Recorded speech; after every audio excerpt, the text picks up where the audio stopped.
Welcome back to another video of this series.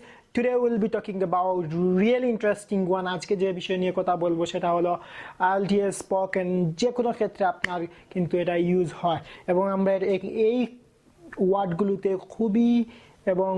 খুব বেশি আমরা মিস্টেক করি।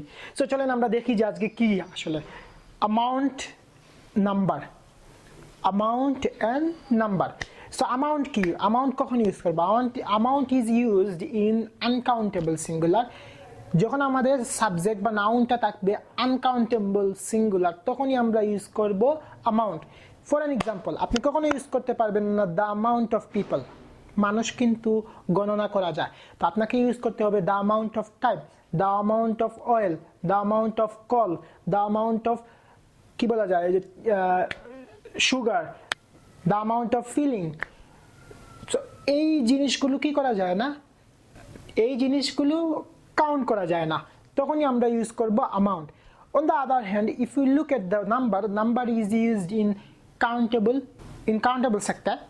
তো যেমন ধরেন আপনার যে জিনিসগুলো গণনা করা যায় ওই জিনিসগুলোর ক্ষেত্রে আমরা the number of people, the number of students, the number of tourist, the number of houses, the number of girls, the number of boys, এই ক্ষেত্রে আমরা কি ইউজ করতে পারবো, দা নাম্বারটা ইউজ করতে পারবো। I hope you have understood. If you understand, definitely share it, like it and subscribe if you are new today. Thank you very much for today.